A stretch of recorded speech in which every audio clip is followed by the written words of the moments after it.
Hey guys, so I've gone over some of these things briefly in some of my other videos, but I thought it definitely needed to be a video of its own. I'll be going over every time an admiral has encountered a Yonko commander or a Yonko commander level character, and we'll be explaining why they are nowhere close in power. Also, I'll be going over Rayleigh and why he should be above any Yonko commander even in his old age.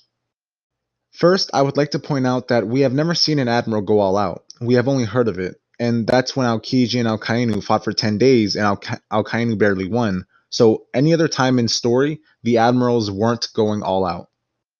So, I guess I'll just do things in the order that they actually happened in story. The first encounter I will be going over is actually an exception, but it even further proves my point. The first encounter is with Rayleigh and Kizaru. Okay, so let me explain why I believe Rayleigh is above any first mate. Roger and Luffy's crew are parallels, especially when it comes to Luffy and Roger, and Rayleigh and Zoro. Roger was Pirate King level, so his right-hand man should be a step below that, which is Emperor level. How do we know that the right-hand man of the Pirate King is Emperor level? Well, recent information from Shanks and Mihawk's Vivre cards confirm Mihawk is an Emperor level pirate, because he dueled Shanks multiple times, which Whitebeard even refers to these duels as legendary, when Shanks was already an Emperor. Also, it says that Mihawk is waiting for the day someone surpasses Shanks and challenges him. This confirms Mihawk is an Emperor level pirate. So this means the Pirate King's right-hand man in his prime should be about Emperor level, considering Zoro has to be Emperor level by the end of the story. So if we backwards engineer this, it's even more clear that since Zoro end of story will be Emperor level, so was Rayleigh. Just to add in, I know it's filler, but in the most recent episode of One Piece where Luffy goes Snake Man, we get a good filler scene that, in my opinion, shows a good representation of Rayleigh's power. Now that we have established Prime Rayleigh as an Emperor level character, we can move on to the encounters. Rayleigh is no longer in his prime at this point in the story, so because of age, he is bare minimum in between First Mates and Emperors. Okay, so moving on to the fight.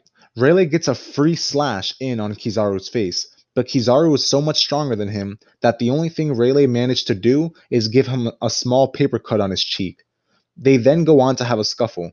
During the scuffle, Kizaru is as casual as ever, even taunting Rayleigh about how strong his subordinates are. It's clear Rayleigh won't last too long, because he is visibly heavily fatigued, because he is shown sweating and panting, and even says he would like to help Luffy and his crew, but his hands are full with Kizaru. So it's absolutely clear that Rayleigh is trying as hard as he currently can, and Kizaru casually has the upper hand in the fight. Okay, let me repeat that. Kizaru casually has the upper hand in the fight against someone who is at bare minimum above any first mate. Rayleigh being around Emperor level in his prime would not move him all the way down to commander level simply because he is aged. He is absolutely still above any commander. Now moving on to the next encounter, we have Kizaru and Marco. Marco tanks and regenerates Kizaru's attacks, showing his regeneration abilities are very overpowered. He then goes and kicks Kizaru, but while attacking him, Kizaru trolls him mid-attack, and Marco even accepts he isn't hurting him. Kizaru is then flung to a wall and gets up immediately with 0 damage done to him. Next, Marco blindsided Aokiji, kicking him into a wall while saving Luffy. And as we can see Aokiji in the next encounter, he doesn't seem to take any damage from this attack. So moving forward, we get Aokiji and Jozu. Aokiji doesn't seem to be injured when he was fighting with Whitebeard, so Marco's kick from earlier didn't hurt him. Jozu blindsides Aokiji in the face with Hockey Lace Diamond, and only manages to give him a small lip bleed. But when Aokiji attacks Jozu, he one-shots him. Now, a lot of people think that Jozu and Aokiji actually fought off screen. However, looking into it further, I don't believe they actually did. Let's take a few things into consideration.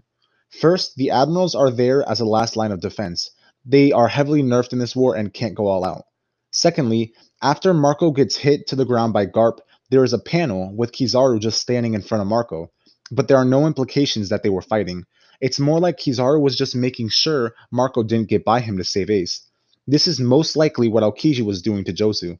And lastly, whenever there's a scuffle that is happening off screen, Oda makes sure to give us a panel reminding and showing us characters are fighting off screen. Or when we pan back to said characters that were fighting off screen, they are always either panting, bloodied up, or sweating a lot, showing us that they were indeed fighting off screen. But when we pan back to Jozu and Aokiji, we get none of that. no sweating, no extra scratches or blood they didn't have on them already when they first encountered, no sweating or signs of fatigue, nothing. What all of these things tell me is that they were not fighting off screen, but more so Aokiji was simply sitting there as a roadblock for Jozu, just as Kizaru seemed to be doing with Marco. And when Jozu was foolish enough to let his guard down, Aokiji decided to make him pay for it. So when Jozu hits Aokiji, he gives him a small lip bleed. When Aokiji hits Jozu, he one-shots him. The next scuffle I want to look at is when Kizaru catches Marco off guard. Marco's regeneration seems low at this point, considering these beams actually make him cough up blood, but he regens. Then, a Vice Admiral puts sea stone cuffs on him, and Aokiji shoots him again and takes him out of the fight for a bit. So when Marco hits Kizaru, he does no damage to him. But when Kizaru hits Marco and he can't regenerate, he is out of the fight. These two specific showings from Aokiji and Kizaru show us the huge difference between admirals and commanders, feat-wise and portrayal-wise. So I believe next is when Ace and Aokiji attack each other.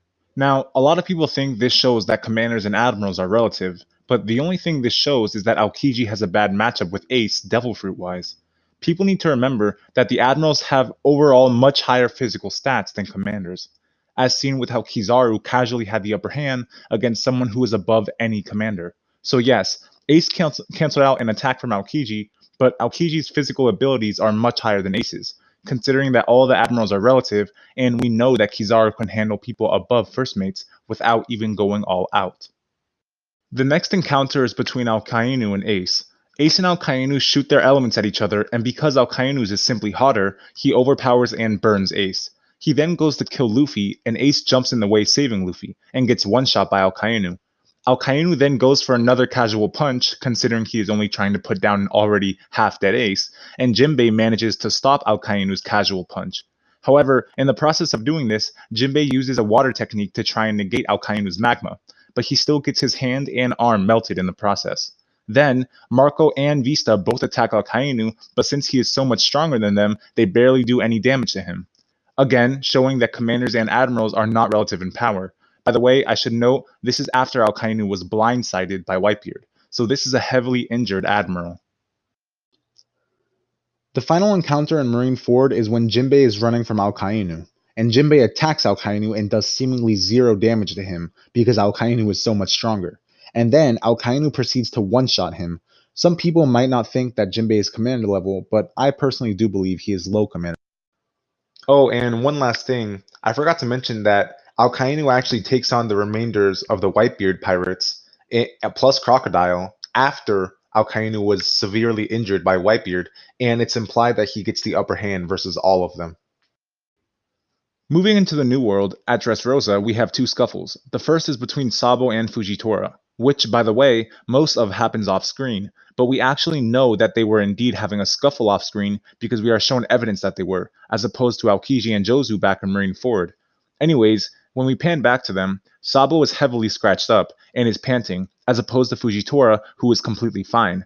Fujitora then goes on to tell Sabo that he is actually not trying to kill Luffy, and that he wants Luffy to succeed, which is the reason he isn't trying on Sabo, as Sabo even points out that he can tell Fujitora isn't trying. So this shows us that Fujitora casually had the upper hand on Sabo, someone who I think is a first mate level opponent, when Fujitora wasn't even trying. The next scuffle is between Fujitora and Luffy. In this scuffle, Fujitora is heavily nerfed because he is holding up an entire island's worth of rubble in the sky, and he is even shown as panting and sweating throughout the fight. But even with this nerf, Fujitora, without using Haki on his sword, is able to block more than one Gear 3rd attacks from Luffy, which is very impressive. He then uses Raging Tiger and pushes Luffy back. I think that's all for the current encounters we have results on. However, recently in the manga, 4 commanders clashed with 2 admirals.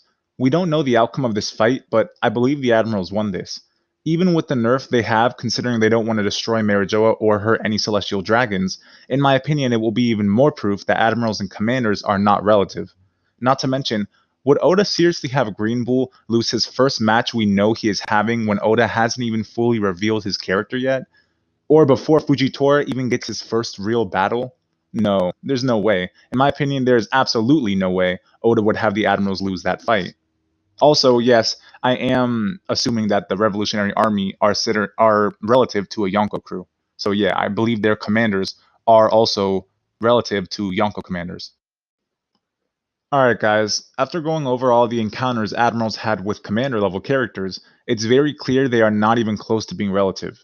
I think the most controversial part of this video is me claiming Aokiji and Jozu never fought off screen, but when you actually go back and look, there isn't really any evidence to suggest that they actually did, as I pointed out. But even if they did, the Admirals were pussyfooting around Marineford the entire war, so they absolutely weren't trying. Thank you all for watching. Please like, comment, and subscribe for more.